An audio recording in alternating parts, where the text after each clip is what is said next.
Unos estudiantes que el pueblo de México sepa que somos sus hijos, somos la juventud. Tú te ibas a esperar la respuesta de tu presidente, que al ver que estabas ahí, que eras joven, que eras estudiante, que eras idealista, te iba a dar una respuesta, te iba a dar una respuesta adecuada, porque tú no estabas pidiendo nada fuera de la razón, porque tú estabas luchando por algo en lo que creías y que te habían enseñado desde chico que era valioso. Tu bandera, tu patria, tu himno, tu todo. El CNH comprendió los costos de los excesos verbales y simbólicos de la noche anterior. De inmediato reiteró su disposición al diálogo. Aún así, los signos de endurecimiento aumentaron. El ejército apostó tanques en las afueras de la universidad y del Politécnico días antes del informe presidencial. Hemos sido tolerantes hasta excesos criticados, pero todo tiene un límite y no podemos permitir ya que se siga quebrantando irremisiblemente el orden jurídico como a los ojos de todo mundo ha venido sucediendo. Aunque debilitado, el 13 de septiembre el movimiento daría una nueva batalla cívica que permanecería hondamente en el recuerdo de muchos, la llamada Manifestación del Silencio. Cerca de 200.000 jóvenes marcharon con pañuelos en la boca. Luis González de Alba la describiría así: de aquellas decenas y después de cientos de miles, solo se oían los pasos. El silencio era más impresionante que la multitud. Parecía que íbamos pisoteando toda la verborrea de los políticos, todos los discursos, toda la demagogia. El 18 de septiembre el ejército ocupa la ciudad universitaria y el 24 de septiembre el ejército toma el casco de Santo Tomás después de horas de batalla campal entre estudiantes y policías. Algunos líderes son detenidos y enviados a la cárcel de Lecumberri. La capital del país vive un estado de sitio apenas disfrazado. El día 30 el ejército sale de la ciudad universitaria. El 2 de octubre 3 líderes estudiantiles iniciaban las pláticas oficiales con representantes del gobierno en la casa de Barrosierra. El movimiento estudiantil declinaba de manera evidente. Mermados y golpeados, los dirigentes que quedaban libres convocaron a un mitin en la Plaza de las Tres Culturas en Tlatelolco. El 2 de octubre se reunieron entre 5 y 10.000 personas en la Plaza de las Tres Culturas, un lugar cerrado con apenas 2 accesos, una verdadera trampa natural. Queríamos que fuera un mitin muy rápido porque acabábamos de salir pues de la ocupación de las escuelas por el ejército. Entonces era llegar y salir rápido.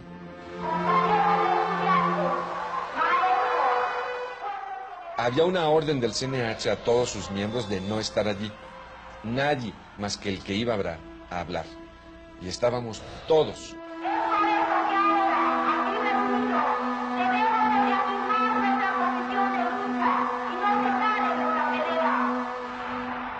Desde la mañana los tanques se habían apostado en los alrededores de la plaza. Junto a ellos, los soldados limpiaban sus bayonetas. Me dijeron algunas personas que llegaban allí, oye Luis, hay gente muy rara, hay unos muy pelones y traen un guante o un pañuelo blanco en la mano izquierda. Pues, bueno, pues han de ser policías. Se sabría después que se trataba del Batallón Olimpia, entrenado para la seguridad durante los Juegos Olímpicos, que rondaba el edificio Chihuahua donde se hallaban los oradores. Otros llegaban y decían, el ejército está en tal calle. Pues sí, en todo mitin, en toda manifestación, el ejército había estado vigilando a la distancia. No era nada extraordinario, está el ejército, pues sí. El ejército era comandado por el general José Hernández Toledo, el mismo que había encabezado la toma de la Universidad de Morelia en 1966, la irrupción en la Preparatoria 1 y la ocupación de la ciudad universitaria. Lo que yo no sabía era que eso era un cerco. Atrás del Chihuahua también había ejército que iba a avanzar bajo el edificio. Cuando un helicóptero empezó a volar por encima de la plaza, un helicóptero verde del ejército, volaba en círculos concéntricos. De pronto, los hombres del guante blanco subieron al tercer piso del edificio Chihuahua Entonces me preocupé y le dije a los chicos, miren, están tirando bengalas, y si tiran bengalas significa que tienen la intención de disparar. Y como sabían que había estado en Vietnam, me dijeron, hey, tú ves las cosas como en Vietnam. Apenas me decían esto, empezaron los disparos. Aparecen un montón de manos haciendo esto. Manos con guante blanco, con trapo blanco. Aparecen haciendo así, ¡tas! Y se empiezan a oír paz, y la gente corre. Los hombres del guante blanco obligaron a los líderes a tirarse al suelo. Y desde el barandal del tercer piso empezaron a disparar hacia abajo al azar. Y entonces el helicóptero dice, ta, y el chamaco queda en el pasto. Yo tengo la idea como si lo hubieran clavado así.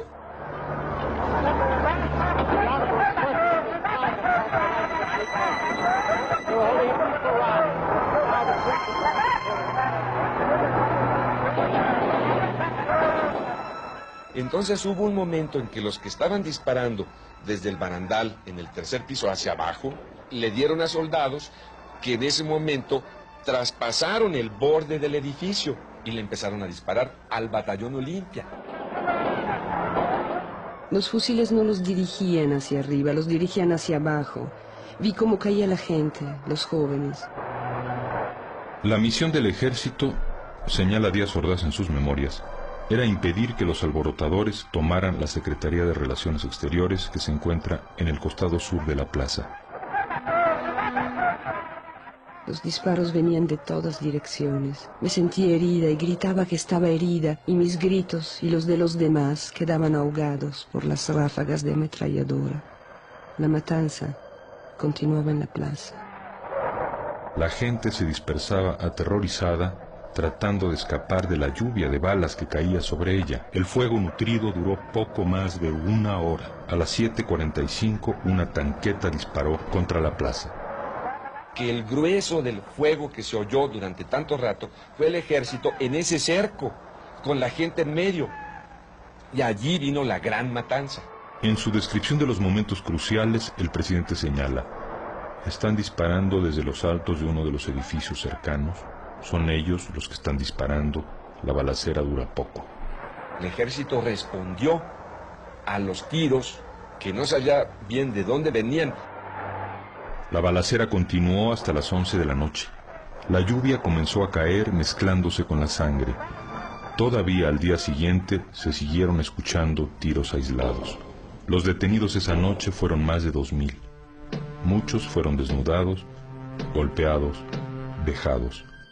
Hay redada de agitadores, prosigue la versión presidencial. Los detenidos son llevados al campo militar número 1 para ser examinados.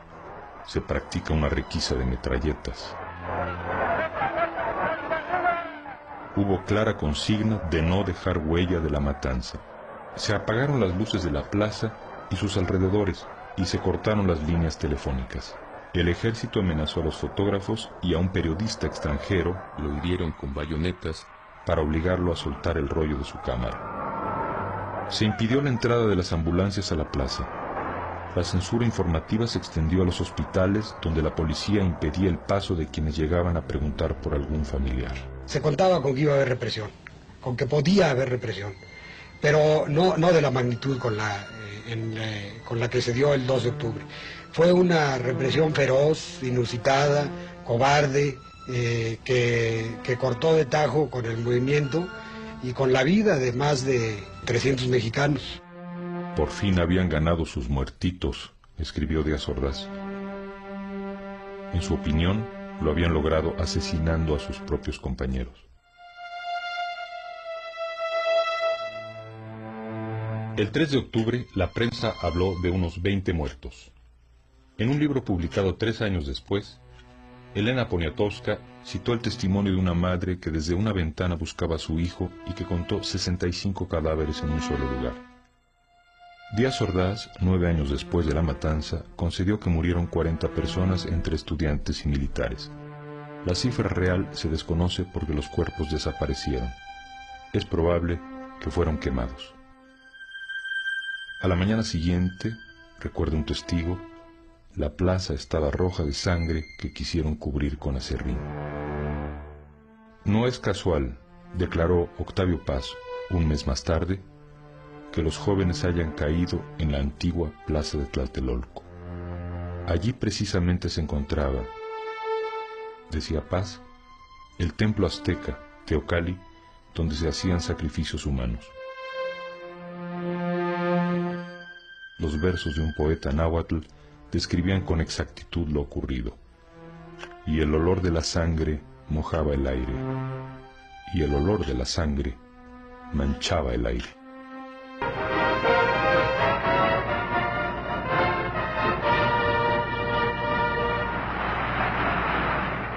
El 12 de octubre, 10 días después de la matanza, daban comienzo los Juegos Olímpicos bajo el emblema de la Paloma Blanca de la Paz.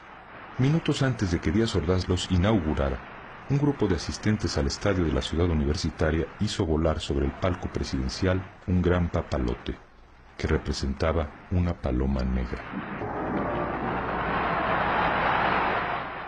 Cuando Octavio Paz recibió la noticia de la matanza de Tlatelolco, renunció como embajador de México en la India. Lázaro Cárdenas no podía creer que los soldados de la revolución hubiesen usado sus armas contra los estudiantes. Un año después, al rendir su quinto informe de gobierno, Díaz Ordaz se refirió con detenimiento a los sucesos del 2 de octubre. Asumo íntegramente la responsabilidad personal, ética, social, jurídica, política e histórica por las decisiones del gobierno en relación con los sucesos del año pasado.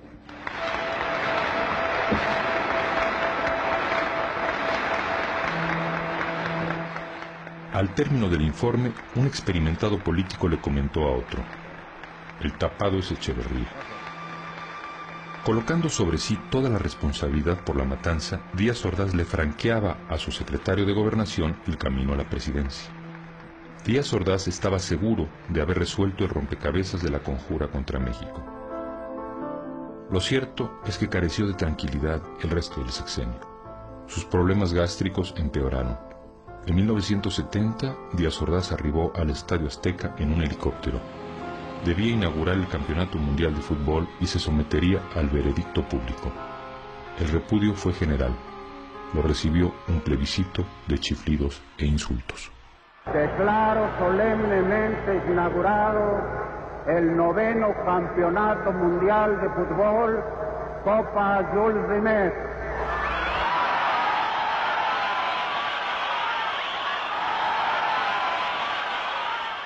En 1977, Gustavo Díaz Ordaz fue nombrado embajador de México en España y se vio obligado a salir del aislamiento en que vivía. Cuando los periodistas le hicieron las preguntas obligadas sobre el 68, contestó acompañando las palabras con golpes en la mesa. Que va a España un mexicano limpio que no tiene las manos manchadas de sangre. Pero de lo que estoy más orgulloso de esos 6 años es del año de 1968, porque me permitió servir y salvar al país.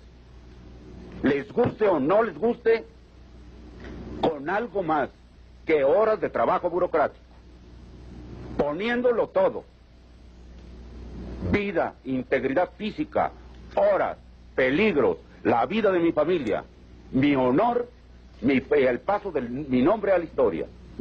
Todo se puso en la balanza. Afortunadamente salimos adelante. Y si no ha sido por eso, usted no tendría la oportunidad, muchachito, de estar aquí preguntando. No estoy de acuerdo con usted en que hay un país antes de Tlatelolco y otro país después de Tlatelolco. Para mí México es México antes y después de Tlatelolco. Ese es un incidente penoso en la vida de un pueblo.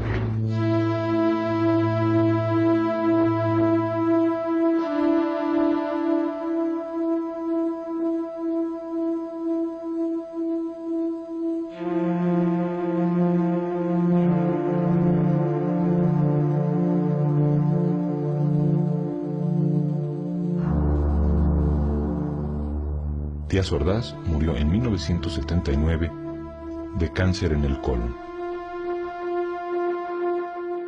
De todos sus errores de apreciación, ninguno superaría a los contenidos en aquella frase. La historia la reescribiría así: México no fue el mismo antes y después de Tlatelolco, y no lo fue en parte muy importante debido a Tlatelolco.